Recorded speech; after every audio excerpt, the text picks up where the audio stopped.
पढ़ाते हैं और आज मुंबई में भी है, क्या बोलना चाहते हैं उसके बारे में, अपनी संस्था के बारे में? संस्था में तो मेरे अभी 127 बच्चे हैं। मैं ये नहीं कहूँगी कि वो अनाथ है, जिन्होंने उनको छोड़ा उनकी विचारधारा अनाथ है।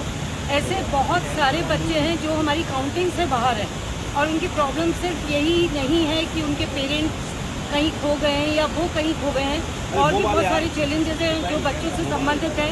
तो हमारा प्रयास ये है कि सब लोगों को उन बच्चों की चुनौतियों की तरफ ध्यान आकर्षित करना और अपनी ज़िंदगी से निकलकर उनकी तरफ भी ध्यान जाए, ऐसा प्रयास करना।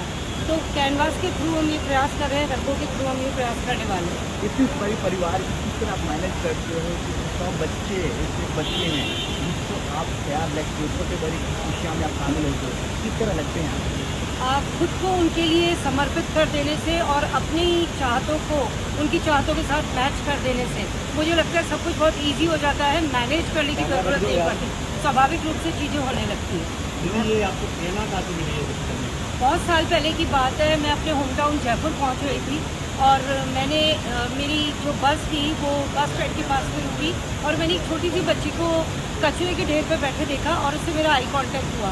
बस मैं वहाँ ठहर गई क्योंकि उसने बिल्कुल कपड़े नहीं पहने हुए थे और मुझे लगा फैशन डिज़ाइनिंग अपना कंप्लीट करने के बाद कि मैं किसके लिए कपड़े डिज़ाइन करने जा रही हूँ, यहाँ तो कपड़े ही नहीं पहने हैं। तो after fashion designing it was a big question for me, और उसके बाद मैं रंगरेजा के रूप में खड़ी हो गई, माँ के रूप में खड़ी हो गई। मैम, साथ ही आपके ऊपर आपने क्या कहते हैं लंबे समय तक पेंटिंग की है, एक बड़ा रिकॉर्ड बनाया, उसके बारे में आप क्या कहना चाहिए? एक बार मेरे बच्चों का दिवाली पे घर पेंट करना था और मेरे पास पेंट करवाने के लिए पैसे नहीं थे, सबके घर पेंट हो रहे थे, तो मुझे लगा अपना घर भी पेंट किया जाए। सो समबडी आस्क्ड मी कि आप ऐसे कितनी देर पेंट कर सकते हो, और उसी वक्त दामिनी जी का केस हुआ था, तो मुझे लगा कि स्पॉन्टेनियस 72 घंटे, मैंने ये नहीं सोचा कि 3 दिन 3 रात होते हैं, मुझे लगा दामिनी जैसी कितनी बेटियां हैं जो सामने भी नहीं आए, जिनके केसेस, उनको लेकर उनके केसेस को लेकर मैं क्यों ना लोगों का ध्यान आकर्षित करूं और इन बच्चों के लिए काम करूं, लॉन्सम आइट्स में कलर्स भरने का। मुंबई आए हो, मैं पूछकर में आपको क्या क्या उठे थे यहाँ पे? अभी मुझे यहाँ पर कोई लोकेशन फाइनल करनी है कि मैं कहाँ पर अपना 24 घंटे की मैराथन कर सकती हूँ, और ये भी डिसाइड करना है मेरी एक मैराथन नहीं होगी, क्योंकि एक मैराथन में कुछ नहीं हिलने वाला। मुंबई बहुत बड़ा है और मुंबई से बहुत बड़े बड़े लोग कनेक्टेड हैं और ये विषय उससे भी बड़ा है। तो मैं ये प्रयास करूँगी कि मेरी 10 मैराथन हम डिसाइड करेंगे कि अलग अलग जगहों पे हो या किसी एक जगह पे 10 मैराथन हो, that is our target. Ma'am, आप 100 से अधिक बच्चों का पालन पोषण ये सब कुछ आप कर रही है, आप अगर ये बताएं कि आपको पहला जो बच्चा है वो कहाँ मिला, किस अवस्था में मिला, कहाँ से आपको ये सुझाव आया, जरा इसके बारे में? रेलवे स्टेशन पे मैं कच्ची बस्ती में पढ़ाने जाया करती थी, तो एक बारी रात को ट्रेन से किसी ने एक बच्चे को सड़क मतलब वहीं पर रेलवे साइड पे छोड़ दिया। जब मैं नेक्स्ट डे वहाँ पर उन बच्चों के लिए गई आर्ट वर्क वगैरह सिखाने, देन उन्होंने कहा आप इसे भी अपने साथ क्यों नहीं दिखाती, इसका कोई भी नहीं है। तभी मैंने सोचा नहीं, क्योंकि तब भी मेरा भी बाल मन था और मैं उसको अपने साथ घर ले आई और आज इतने सारे बच्चों की मम्मा हूँ। आपके लक्ष्य क्या है? आपके साथ कौन कौन जुड़े हैं इसके लक्ष्य में? इसमें कार्यक्रम करो, देश के मतलब देश से बेटी हो, इसमें पीड़ा उठाया आपने। मेरे साथ मुझे लगता है कि आप सब भी जुड़े हैं और सभी जुड़े हैं। मुझे लगता है जिसके दिल में धड़कन का एहसास है वो सभी मेरे साथ जुड़े हैं। कोई भी नहीं चाहता कि कोई भी बच्चा सड़क पर रहे, सबको दुख होता है, बस कोई एक कदम चल पाता है, कोई नहीं। तो जो थोड़ा भी चाहता है वो बस चलने लगे हमारे साथ, यही हमारा मिशन है। आपकी सवाल, भारत सरकार से आपको कुछ सहयोग मिल रहा है या मोदी जी तक आपकी ये बात पहुँचा कि भारत के बेटी इसी एक काम कर रहे हैं, ऐसे कुछ बातें आपको पूछे हैं? देखिए, उन तक मेरी बात पहुंची या नहीं पहुंची मैं नहीं जानती, लेकिन मैं अपना काम सतत रूप से कर रही हूँ, क्योंकि बच्चे तो है ना, कोई ध्यान देगा नहीं देगा, कोई दे रहा है नहीं दे रहा है, मेरी और मेरे बच्चों की या अनजाने बच्चों की भी आंखें मुझसे और मेरी आंखें उनसे मिली हुई है, दैट्स इनफ फॉर मी। हम उम्मीद करते हैं मैम कि ये आपके बात से आपका मिशन ना भारत सरकार मोदी तक पहुँचे, आपके और सहयोग मिले तो क्या सोचते हैं? आप लोगों के सहयोग से जरूर पहुंचेगा। Media is fourth pillar and most important pillar, तो मुझे लगता है आप लोगों के द्वारा बात जरूर पहुंचेगी। मुंबई में सीटू जी जुड़े हैं आपके साथ और आप नहीं जुड़े क्या?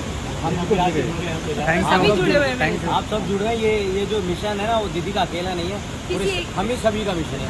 किसी एक का नाम ले देने से हम गड़बड़ हो कॉमन जाएगी। मैन किया है। Thank you. जी, आप क्या कहना चाहेंगे? आज दीदी मुंबई आई है। सबसे पहले कहना चाहूँगा इनका बहुत बहुत स्वागत है मुंबई शहर में, माया नगरी में। और दीदी जिस मिशन के लिए इस शहर में आई है वो मिशन कामयाब होगा, क्योंकि हम सब जुड़े हुए हैं। आप मीडिया वाले भी, हम जैसे एक्टर लोग भी, इंडस्ट्री भी, और जो भी दूसरी इंडस्ट्री से ताल्लुकात रखते हैं सारे लोग जुड़े हैं। बस दीदी का 2-3 दिन का जो प्रवास है इसमें तय करना है हमें पेंटिंग शोज़ कहाँ कहाँ और कब कब कैसे कैसे करने हैं। इसी मंथन के लिए, विचार के लिए आए हैं। कुछ लोगों से मिलेंगे, कुछ राजनीतिक लोगों से भी गुहार लगाएंगे कि हमारे काम में वो लोग सहयोग करें। कुछ मैं मेरी फिल्म इंडस्ट्री के लोगों से बोलूँगा कि वो दीदी को सहयोग करें। और ये पुनीत कार्य है, बच्चा आपके शहर में नहीं, बच्चा पूरे वर्ल्ड में मिलेगा आपको, है ना। तो उन बच्चों की जिम्मेदारी कोई ना कोई तो लेगा। और दीदी ने जैसे बीड़ा उठा रखा है बच्चों के लिए, तो हम सबको भी थोड़ा थोड़ा प्रयास करेंगे तो सफलता ज़रूर मिलेगी। दीदी जी, हम भी आपसे जुड़ गए हैं, आपको मिशन कामयाब हो, हमेशा आपके साथ में विश्व कहाँ पे है आपका? मैं यही डिसाइड करने आई हूँ, marine drive can be a point. जो आपका वो जयपुर में है, लेकिन पूरे भारतवर्ष से बच्चे हमारे यहाँ आते हैं। तो स्थान वहाँ है, लेकिन अक्रॉस द इंडिया से सारे बच्चे आते हैं। अब तक दीदी ने 107 करीब बच्चों को वापस उनके घरों तक पहुँचाया। 850 चिल्ड्रन, मोर देन 50 चिल्ड्रन को हम लोग रिहैबिलिटेट कर चुके हैं, और अभी 147 चिल्ड्रन घर पर हैं। कोई बच्चा अचानक रेलवे स्टेशन में मिला, अब हमें नहीं पता वो अनाथ है या वो कहीं खो के आया है। तो जब दीदी के पास वो लोग आते हैं तो बाकायदा पूरे गवर्नमेंट के प्रोटोकॉल के माध्यम से हम लोग उन बच्चों को उनके घर तक पहुंचाने की पूरी कोशिश करते हैं।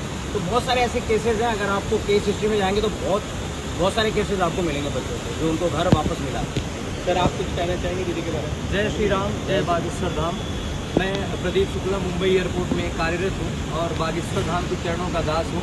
और दीदी का मैं हार्दिक स्वागत और अभिनंदन करता हूँ और दीदी को धन्यवाद देता हूँ कि दीदी ने जो पुण्य का काम चालू किया है, इससे बड़ा कोई काम नहीं हो सकता। अनाथ बच्चों का जो सेवा दीदी कर रही हैं, मैं तो बोलता हूँ भारत में जितने भी लोग हैं सब लोग दीदी के साथ आएँ, दीदी के साथ जुड़ें और इस सेवा में, इस मुहिम में दीदी का साथ दें, क्योंकि इससे बड़ा पुण्य का काम कोई भी नहीं हो सकता।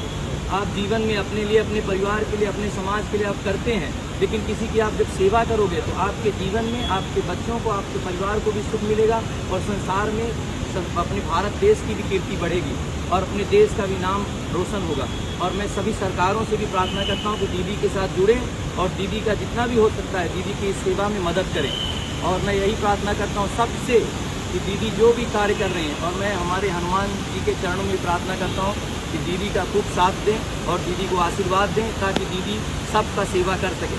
जय श्री राम। मैडम, आखिर में कोई ऐसा केस जो अभी प्रेजेंट में आपको याद हो, जो लास्ट केस ऐसा कुछ आपको याद हो? मतलब कोई बच्चा कैसे मिला लास्ट अभी स्टूडेंट? एक बच्ची मुझे, मतलब 4 बेटियां एक साथ मिली थी मुझे एक बारी, और वो चारों मुझे एक्सेप्ट नहीं करना चाहती थी माँ की तरह। और ये बहुत बड़ी बात थी, क्योंकि बच्चों को मैं मिली लेकिन उनकी माँ की कुछ ही समय पहले डेथ हुई थी और वो मुझे माँ के रूप में बिल्कुल स्वीकार नहीं करना चाहती थी। तब मैं बहुत सारी चूड़ियाँ पहनती थी और उस बच्ची ने मेरे से सडन इस बहाने दोस्ती की, अपनी 3 बड़ी बहनों को कहते हुए कि अपनी मम्मा भी ऐसी चूड़ियाँ पहनती थी। वो तोतला बोलती बच्ची। आज वो बच्ची M.Com फाइनल ईयर में है और सारी बच्चियाँ अपने पैरों पे खड़ी हैं। उनमें से 2 की शादी भी हुई, दे आर सेटल नाउ। तो वो हमेशा लगता है कि हम रोटी, कपड़ा, मकान, शिक्षा, दवाई सब कुछ दे सकते हैं, लेकिन जो मेंटल और इमोशनल ट्रॉमा होता है उसको भरने के लिए हम क्या कर सकते हैं, ये एक बहुत बड़ा सवाल है। लक्ष्मण जी, मैडम एक और एक सवाल।